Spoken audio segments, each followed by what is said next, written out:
Hello everybody, welcome to another daily dose of gaming news and all that good stuff. And as always, before I proceed, also publish on Rumble and I'm on these socials here.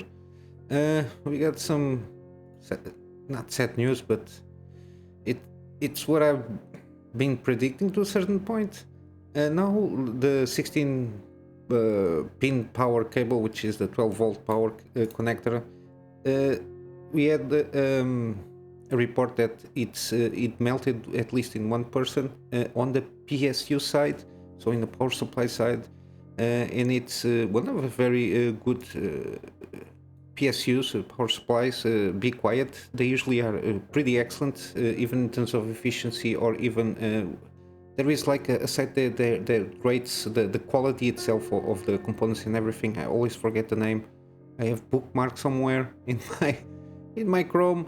But yeah, usually they are very well rated, and basically, as you can see, even the pin that connects to the power cable is completely melted on this.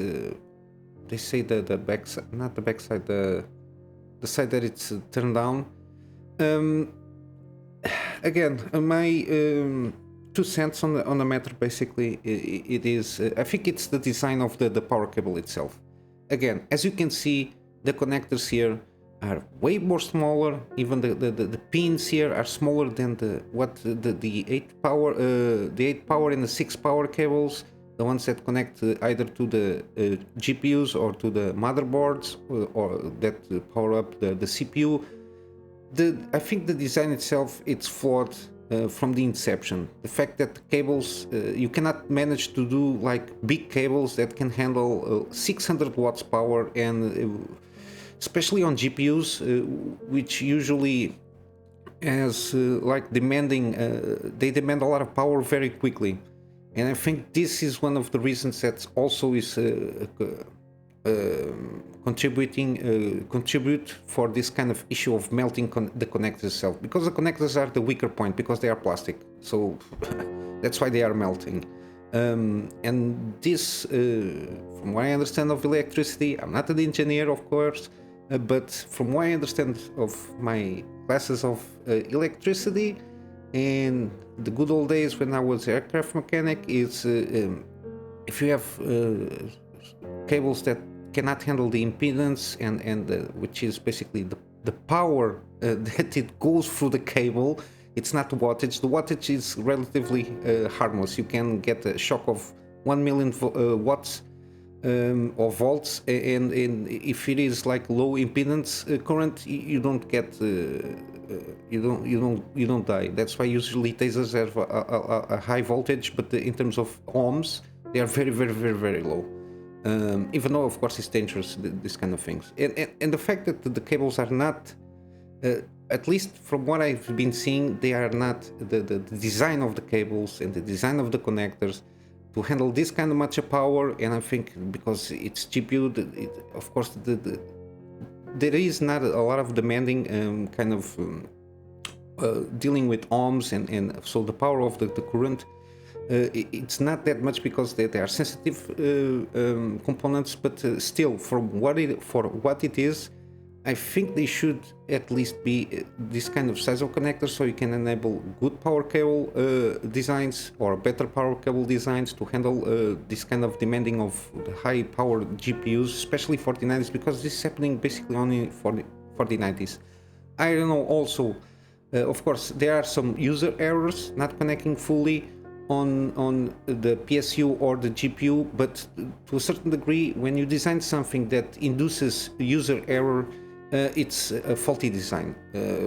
NVIDIA is not doing anything, because they are one of the SIG partners that managed to do this thing. I got here another kind of timeline from PC World regarding this issue. A lot of stuff happened, and basically I read basically everything here. And one of the things is basically NVIDIA, which is one of the manufacturers or designers of this consortium, which is usually normal, like PCI Express and SATA, whatever kind of connectors that are used all across the board regarding PC manufacturers. They are part of the consortium that try to standardize everything. That's why not Gordon, from Gamers Nexus, Steve, that they are trying to do like kind of similar thing for RGB stuff because of the new connectors that come out during this Computex stuff, a lot of different connectors, the proprietary stuff. So, but yeah, I'm getting off track here. But the fact that you have this kind of situations, so it's a lot of stuff. It's I think it's the design from the go of this kind of power. I think it's not enough. Because supposedly this kind of power handles 600 watts. I don't know if they designed this to supposedly theoretically use more, but still 600 watts on these thin cables, I don't think it's a good idea, because I think we even saw like 8-pin power stuff. They can get a little bit warm if the GPU is used like full throttle. In some cases, I don't know, for 3090s and even the older AMD GPUs, I think they can get a little bit hot, not to the point of melting, but the cables the stress on the cables can get pretty high. And you put thinner cables with thinner connectors, so the margins of error are smaller. So the more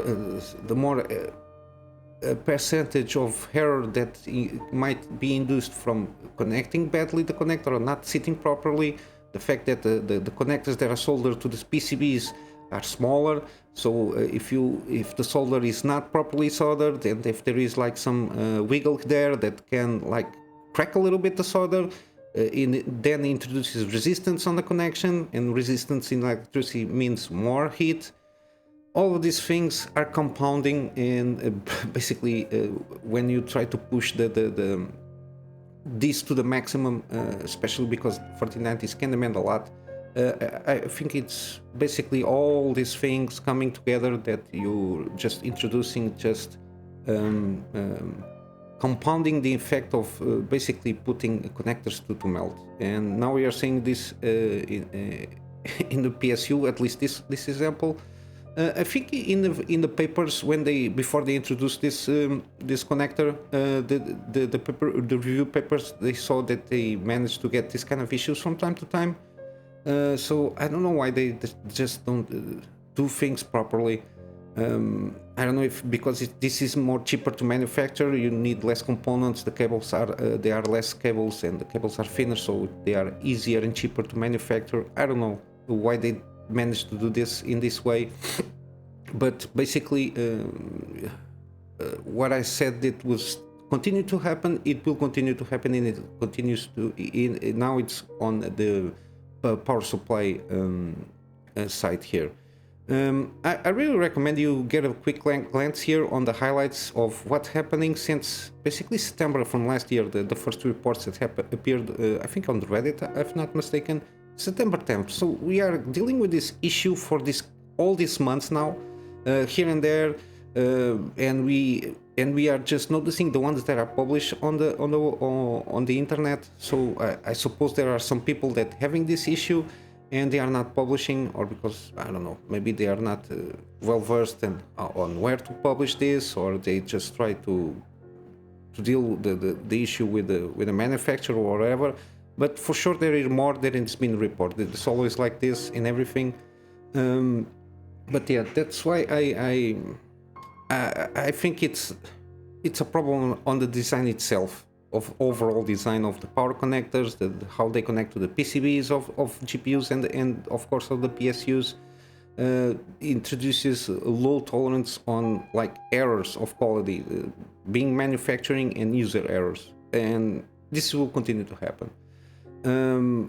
I just hope that this kind of companies start to, at least somebody, I don't know, from Gamers Nexus did their thing, their investigation, and to a certain conclusion, to their conclusion at the time, basically it was not definitive, but at the time what they, from the investigation they did, was kind of user error. But we continue to better on the same thing, which is if you make a design so poor that you induce user error, the design, there is a flaw on the design itself.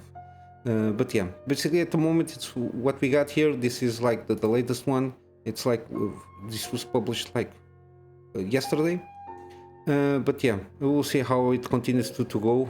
At the moment, if you can avoid using any GPUs with this kind of connector, it's my recommendation. Unfortunately, it's the only thing that I can do from my part, bringing awareness and try to recommend the best use practices here.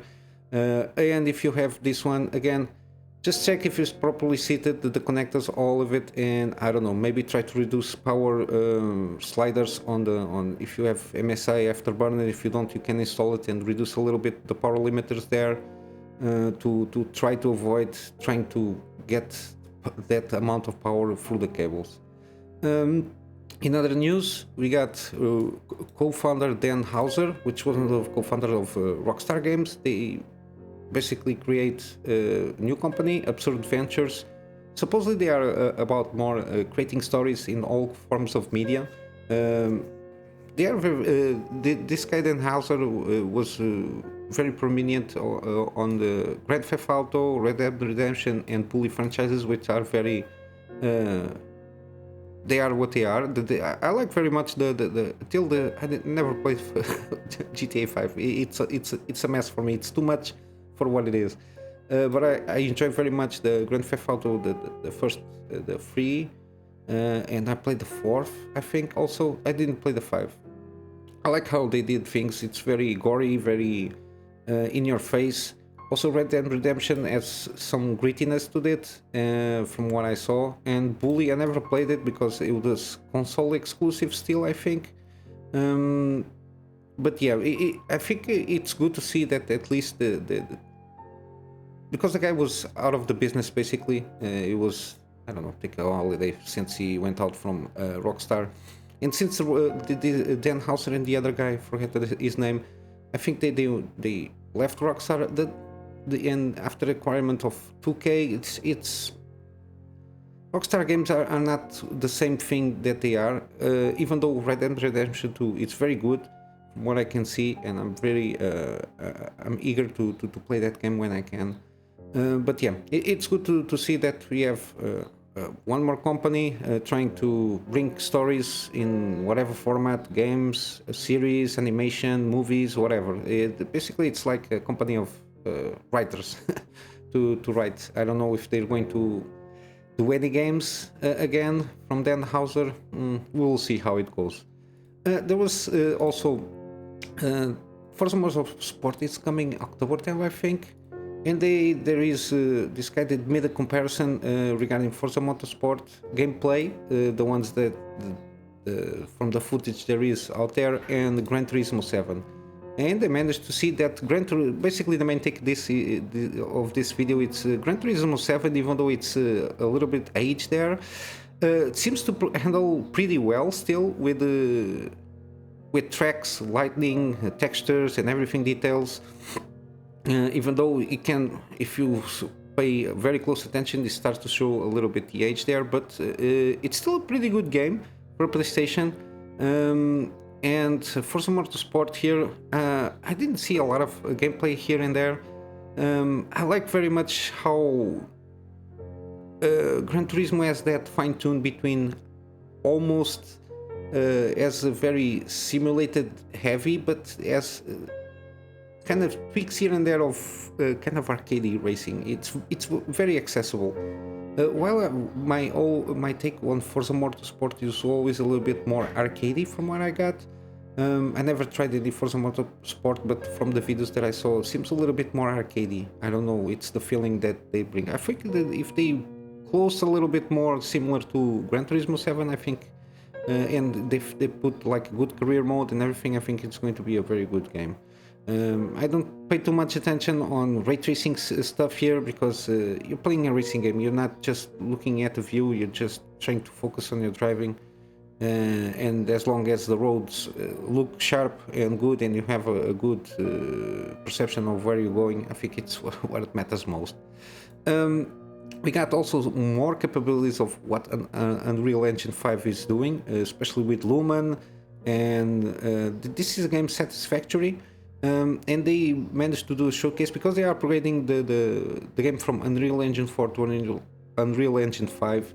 and they show off a little bit of Lumen, what it can do. So as you can see, there is a huge difference. It's more realistic because there is only this source of light, and here, because it's Unreal Engine 5, doesn't have this kind of techniques of illumination, like light sources, and then try to illuminate through the light sources that they are in the environment. Here you can see very more realistic. Here you can see the details here on how the light goes through the waves of the material here, and how it reflects on the ceiling in this part here. Here the same thing, very more realistic approach, and of course the textures, they might not be the better, but it kind of enhances the textures itself, because the way the light reflects on those textures. As you can see here, the light sources here are completely different. You can see here that it's way more bright than around this corner here. Here it seems more uniform, which is not very realistic. The same thing here. You got this kind of corridors here, and how the light bounces here, a little bit orange there. Here it's not. A little bit more color fidelity, which is always good to see that this is basically done in engine game, on the engine itself. So it's very good to see that they are Unreal Engine is a very good engine.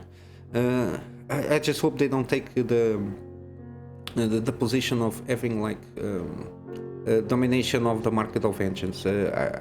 Like everything else, competition is healthy.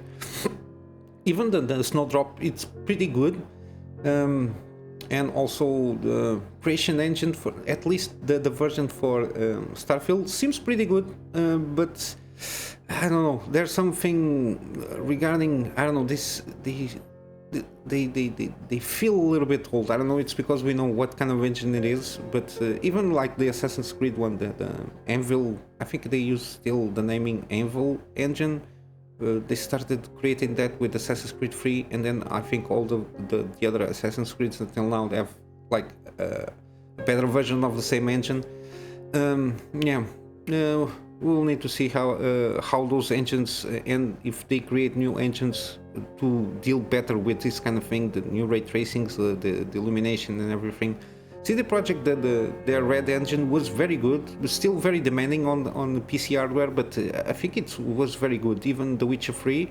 I didn't play Cyberpunk, so I cannot mention for sure, but I think Red engine at the time was created purposely, basically for like The Witcher kind of games, more slow-paced, with more details here and there. A lot of it was regarding like the quest stuff there, and those little systems was not. I don't think it was created from the ground up for dealing with this kind of RTX in mind and all these kind of technologies that we have here. That's why I think they are getting out of the Red engine. I think they were not wasting, but they were putting too many resources to justify updating the engine itself, from what I read. Continuing, we got a new trailer for Aliens Dark Descent. It's like a story trailer, gives a little bit more impression of what might be going on in the game, in the story. The story part, the game seems pretty good, how they're going about it. It's like real-time strategy, like it's like mission-based. You have to go after each mission. You have like a lot of decisions that you have to take in real time. It's not turn-based, so it's a little bit more stressful, especially if you're dealing with aliens. And after each mission, jump back to your main hub to upgrade your characters and do the healing and the rest and the stress management, all that stuff there. I'm very interested in regarding this game because Aliens, the last recent game that I saw was the one that I made the series, which Alien Isolation.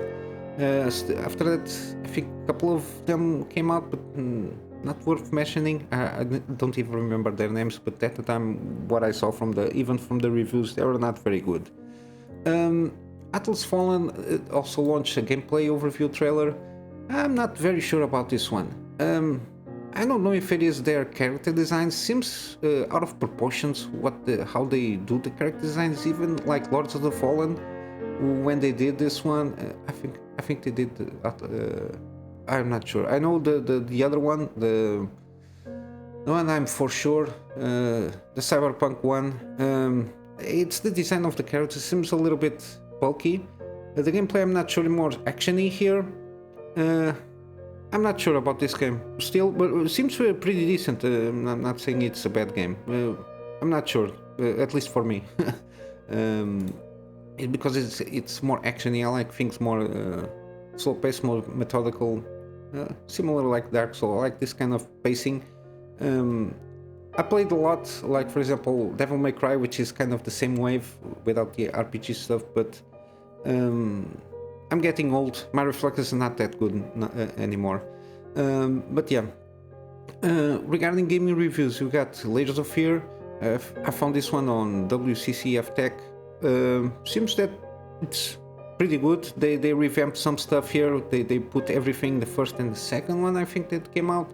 They recreated an Engine 5, made some tweaks on the story from what I understood. And yeah, again, superb visual. The writing they did improves all stories considerably. Well-crafted new story because it's basically the third one. This is basically a trilogy that it's been launched in this package here. The only thing that the cons seems a little bit repetitive and predicted after a while. Some of the transitions can induce motion sickness. I don't know if I'm not sure if I don't think I'm sensitive to this. And the actor's story feels a little disjointed from the others. I don't know. I never play any of these games, but I'm very interested in doing so. But yeah, 8 out of 10 from this site. I didn't see any more reviews for this game at the moment of publishing this video. Yeah, I'm going to go through now from some gaming deals here. Shadow Tactics Blade of Shogun, again, it's like the old Commandos games there, of course with more tweaks here and there, but it's the overall thing here. It's like those Commandos. I played Commandos 2 and 3, I think, at the time. I don't know when, like 20 odd something years ago. And I like pretty much this kind of games. You get now on Steam, we are seeing a lot of demos coming out, even for games that are already been launched, which is always good for you to try out. So you can download the demo, no charges, see if you like it, the feel of the game, and then you can buy it. Again, 90% off, very good game. Again, you have the demo if you want to try it off. We're also Tomb Raider collection. The Shadow of the Tomb Raider as a demo also. I'm not sure about the other two. The first and the Rise of the Tomb Raider, but the franchise is basically 90% off. I already have the first and the second. I think I have the first and the second. I don't have the season pass here, but I think I have everything else. Tomb Raider. Yeah, because I made a series on it. I think I've got it around here. Yeah, I have, yeah, and I have the free games on. I managed to collect them on Epic Games Store for free a few months ago, I think, when they came out. And yeah, pretty good. You have the demos. I think you should have demos on all three of them if you want to try it out. And it's cheap, 90% off on the free games plus the older games also. Tomb Raider Legend, Anniversary, Underworld. Guardian of Light 1, 2 and 3 and 4, 5, 6. A lot of all of the games 90% off. I think it's a good combo to try it out. Also we got the Certa Corsa Competizione, 70% off, no demo on this one, so it is what it is. But I think it's an excellent, a very good simulation game. I think this is more for simulation. I don't think I would like to try one of these games, but if I try it, will be like with a gamepad. Wheels, it's too much of hardware for me. But yeah, if I had like a cockpit and everything for the experience, but just spending all this money just for playing a little bit on the racing game. But I still think it has like accessibilities for you to play in the gamepad with more like those helps that they have. For you to not be so hard to play on a gamepad, from what I understood. But yeah, 70% off. I think it's a good one. Also, we got Death Stranding Director's Cut, $20. More content on the Director's Cut, and I think it got upgraded visuals. I'm not sure. Yeah, I'm not sure if it has like better visuals. I think they did an upgrade, but I'm not sure. High frame rate photo mode and ultra wide support. Okay. Okay, they got a lot of stuff also. But yeah, I'm very eager to play it. I managed to snag it on Epic Game Store for free also. The director's cut version. It's one of those games that I for sure I will play. It's Kojima, and the second one will come out eventually in the near future. So it's one of those that I want to play and be on par with this universe. We got also Epic Game Store. Okay, thank you very much. Guacamole 2 and Guacamole Super Turbo Championship Edition, or whatever it is called. Then we have these ones that are coming soon. But yeah, if you like this kind of games, I will claim them in a moment after I do the video. Seems it is what it is. It's those kinds of games you just click and try to spend your time there. I will try them out when I can, if my laptop manages to do so. On GOG we got excellent deals. We got the summer game stuff promotions there, but I like to highlight some of them. Prey Digital Deluxe Edition, excellent game from all I saw. Very underrated game. Digital Deluxe Edition has everything, all the DLCs and everything. Very immersive sim, very good. Very underrated from Arcane.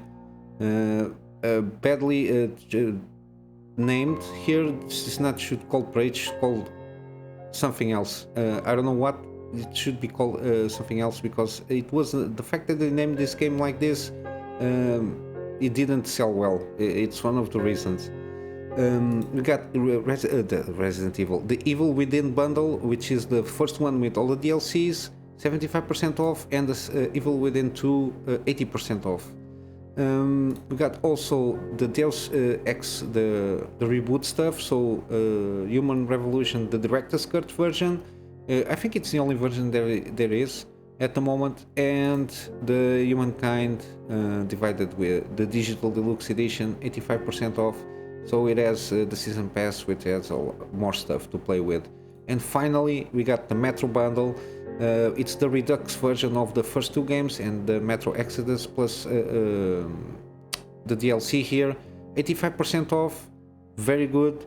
And of course on GOG you don't have DRMs and all that stuff. And basically it's been a long one, this one for today. I'm going to wrap up with my Go Get Funding. Sorry, a little bit tired now. Yeah, you know what to do. I hope you have a wonderful day, and I will see you in the next one. So until then, Kunamy Master out.